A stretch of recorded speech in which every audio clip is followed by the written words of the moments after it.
नमस्कार, good morning, good afternoon, good evening, good night. आप लोग भी सोचते होंगे कि ये कैसा बंदा है जो मतलब लोग व्लॉग बनाने के लिए आते हैं, बाल वाल बना के, अच्छे कपड़े पहन के, थोड़ा मेकअप वेकअप लगा के, अच्छी सेटिंग में, और ये एकदम कैजुअली कुछ भी व्लॉग बना के डाल देता है। लेकिन क्या है कि अगर मैं उस चीज़ का वेट करूँगा तो फिर जो मेरा जो एक फ्लो ऑफ एक्सप्रेशन, जो इमोशन है, वो टूट जाएगा। इसलिए अब आपको ऐसे ही झेलना पड़ेगा। इस गंजी में मैंने कितने सारे व्लॉग बना के डाल दिए होंगे, पर क्या है, लिमिटेड ही होता है सबके पास में। जितने व्लॉग ज़िंदगी में बनाने हैं उतनी गंजियाँ तो लोगों के पास में होगी नहीं। सो आज का व्लॉग बनाने का कारण है लता मंगेशकर जी। लता जी, इनको सारी दुनिया दीदी बोलती हैं। मैं भी दीदी बोलता हूँ, लेकिन मैं उनको एक्चुअली देवी माँ बोलता हूँ। उन्हें भी बोलता हूँ देवी माँ, आशा जी को भी बोलता हूँ देवी माँ। ये लोग हैं ही देवी माँ। और लता जी साक्षात दैवीय शक्ति हैं, वो दैवीय शक्ति हैं। और ये हमारा सौभाग्य है कि मैं आपको वो बताने जा रहा हूँ जो ये सौभाग्य है मेरा। मैं लता जी से व्हाट्सएप पे संबंध हमारा बना रहता है, एक टच में रहते हैं हम लोग, और उसमें से 99% वो मुझे मैसेज करती हैं व्हाट्सएप पे। मैं नहीं तंग करता उनको, ये भरोसा जीता है मैंने उनसे। अगर मैं उन्हें बार बार तंग करता कि दीदी दीदी ये देखिए, ये मैंने क्या गाया है, आपका इस बारे में क्या विचार है, आपका इस बारे में क्या ओपिनियन है, आपने ये कैसे किया, आपने वो क्यों किया, तो मैं उनकी सरदर्दी बन जाता। और उनकी सरदर्दी मैं नहीं बनना चाहता कभी भी। उनको ये लगे कि अरे यार, सोनू को मैंने नंबर क्या दे दिया, ये तो मेरे सर पे बैठ गया। और अमूमन लोग यही करते हैं, मेरे साथ में भी यही करते हैं। व्हाट्सएप मिल गया तो अब मैं डस्टबिन बन चुका हूँ उनका, जो आया डाल दिया, ये सुन लो, ये कर दो, इस बारे में बता दो, और फिर उसके बाद एक्सपेक्टेशन भी, रिप्लाई नहीं किया भाई तुमने। बहरहाल लता जी के साथ में अभी मेरी अब से 2 घंटे पहले लगभग 6-7 महीने के बाद में बात हुई है। नहीं, इसके पहले 4-5 महीने पहले बात हुई थी। एंड आई थिंक मुझे याद है कि मैंने उनको अनुपम खेर जी के बारे में कुछ बताया था, तो अनुपम जी ने को फिर लता जी ने कॉल किया था, तो मुझे याद है इट वाज, और अनुपम जी स्पोक टू लता जी, हाँ ऐसे कुछ था। So I spoke to her 4-5 months back. पर उसके बीच में मैं उनसे मतलब टच पे रहते हैं। वो मुझे अच्छी अच्छी चीज़ें भेजती रहती हैं, अच्छे अच्छे अपने गाने, क्योंकि उनको पता है कि सोनू कदरदान है। और हम लोग उनकी काम का डॉक्यूमेंटेशन भी रखते हैं कि वो क्या क्या काम कर गई हैं। और वो हमेशा अपने वैसी चीज़ें भेजती हैं जो हमने नहीं सुनी होती, मराठी, तमिल, तेलुगु, अलग अलग लैंग्वेजेस के, या फिर ऐसे ऐसे गाने जो लोगों ने सुने नहीं होते, अनहर्ड गाने। बहरहाल मेरी उनसे बात हुई कुछ टाइम पहले, और वही आवाज़ मेरी इसी हेडफोन के थ्रू जा रही थी। और उनसे मैं अभी भी बहुत झेपता हूँ। और मेरे ख्याल में हर इंसान को, अगर आप वाकई में किसी की इज्जत करते हैं, तो आपको ये लिहाज हमेशा रखना पड़ेगा। मैं जब उनसे बात करता हूँ तो सोचता हूँ कि अरे इतने टाइम बाद बात करें तो बातें निकलनी चाहिए, पर क्या बात किया जाए और कैसे उसको शुरू किया जाए, कैसे उसको पेश किया जाए, ये मुझे समझ में नहीं आता। मैं उनसे खुल नहीं पाया अभी तक, इतने सालों से जानता हूँ, ये नहीं हो पाया। क्योंकि क्या है कि उनकी हस्ती क्या है मेरे लिए, वो तब से काम कर रही हैं जब मेरे पिताजी, मेरी मम्मी पैदा नहीं हुए थे। तो मेरे माता पिता के बचपन का हिस्सा है लता मंगेशकर जी।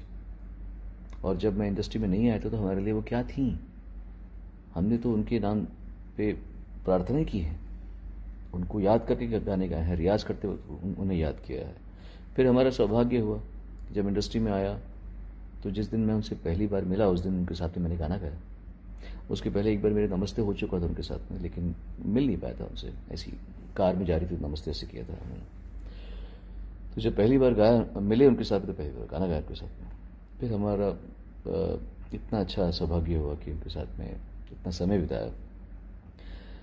तो उनसे बात करने के बाद में कुछ 1.5 घंटे के बाद में उन्होंने मुझे 2 गाने भेजे। उनमें से एक गाना था, उन्होंने जो सैगल साहब को ट्रिब्यूट दिया था अपने एल्बम श्रद्धांजलि में, सो जा राजकुमारी। मैं इसको सुन रहा था, जैसे ही स्टार्ट हुआ उनकी मधुर आवाज़ में उन्होंने कहा कि बचपन में वो या तो दीनानाथ मंगेशकर जी उनके पिताजी या सैगल साहब को सुनती थी। उनकी बड़ी इच्छा थी कि सैगल साहब के साथ में वो बैठें, उनके साथ बातें करें, उनका भी गाना सुनें, उन्हें अपने गाना सुनाएं, पर ये उनकी इच्छा पूरी नहीं हो पाई। फिर मुझे सडनली रियलाइज़ हुआ, इसी कान से 1-1.5 घंटे पहले मैंने उनसे बात की थी। उनकी बातें सुन रहा था मैं। उन्होंने मुझे एक किस्सा बताया किसी बच्चे का, और वो बता के खूब हंस रही थी। मुझे लगा कि अभी कुछ देर पहले मेरी उनसे बात हुई लाइव, और अब मैं उनकी आवाज़ सुन रहा हूँ गाने के माध्यम से। वो गा रही हैं, सो जा सो जा, और वो अपने गुरु सैगल साहब, जिन्हें वो कभी मिल नहीं पाई, उनको याद कर रही थी। तो मुझे लगा कि वाह, क्या खूब ज़िंदगी है मेरी। हमने जिन्हें चाहा, हमने जिन्हें इतना माना, इतनी पूजा की, उनके साथ में हमारा इतना लंबा संबंध रह चुका है।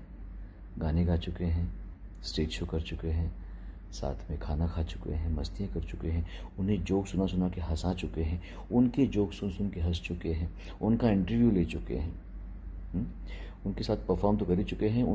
अब हमारा बेटा को उसको पहली बार गवाने वाली वो लता जी। तो ऐसी शख्सियत जो अगर इस धरती की आवाज़ कहें, धरती की आवाज़, माँ की आवाज़, तो वो इनकी आवाज़ है। ये व्लॉग थोड़ा लंबा बनने वाला है, क्योंकि इस बात को कम शब्दों में बयां कर पाना आसान नहीं है, पॉसिबल ही नहीं है। और इसे कहते हैं एपिफेनी, इंग्लिश का वर्ड है EPIPHANY, एपिफेनी मतलब सडनली ईश्वर के दर्शन हो जाना, या कुछ रेवलेशन हो जाना, या कुछ समझ पाना, किसी बात से कुछ अंदर से खुलासा हो जाना। और मुझे इस तरह की एपिफेनीज होती रहती हैं। ये आज की एपिफेनी है कि मुझे लगा कि इससे बड़ा किसी आर्टिस्ट का या किसी इंसान का अचीवमेंट क्या होगा कि जिन्हें आपने क्या, सारी दुनिया ने, आपके माता पिता ने, आपके ग्रैंड पेरेंट्स ने जिन्हें इतना प्यार किया है, उनके साथ में आप अभी बात की आपने, और फिर उनका गाना सुन रहे हैं और आपकी आंखों में आंसू आ रहे हैं, क्योंकि वो जब गा रही हैं वो समझ है। क्योंकि लता जी को मैं एज अ सिंगर तो सारी दुनिया मानती है, मैं उन्हें एक शख्सियत के तौर पे उनकी ज़्यादा रिस्पेक्ट करता हूँ। उनकी अकल, उनकी समझ, उनका असेसमेंट लोगों का, सिचुएशन का, किसको कितना रखना है, किसको कितना नहीं रखना, उनका जो उनकी जो दुनिया की समझ है, और जिसे हम सिंपल शब्दों में कहेंगे क्लास, अपनी क्लास से वो कभी हिली नहीं है। बहुत बड़ी बात है इतने सालों तक एक इस तरह की गरिमा को मेंटेन कर पाना, बहुत ही बड़ी बात है। तो मैं इसलिए I want to share this epiphany with you all today. कभी मौका मिले तो श्रद्धांजलि एल्बम सुनेगा। हमने तो सुनी थी बचपन में ही पहले से, और बचपन मतलब हम उस समय टीनेजर्स में थे जब एल्बम आई थी। तो जो आज के बच्चे हैं, अगर उन्होंने नहीं सुना तो they should listen to Lata ji ने श्रद्धांजलि एल्बम में क्या किया हुआ। अपने सारे एक तो सैगल साहब तो उनके बड़े थे, बट अपने कलीग्स को जो उन्होंने ट्रिब्यूट दिया है, जो उनके बारे में शब्दों का उपयोग किया है, और जिस तरीके से उनके गानों को निभाया है, चाहे वो मुकेश जी के गाने हों, चाहे वो गीता दत्त जी के गाने हों, रफ़ी साहब के गाने हों, हेमंत कुमार जी के गाने हों, जिनके भी जो निकल चुके, जो जा चुके हैं दुनिया से, जो इस गेम से आउट हो चुके बेचारे, जो चले श्रद्धांजलि जिनको दी जा सकती है, तो वो एक बहुत ही बड़ा शाहकार है। I know you'll enjoy it. That's it. अपना ख्याल रखिए, एंड जय लता जी।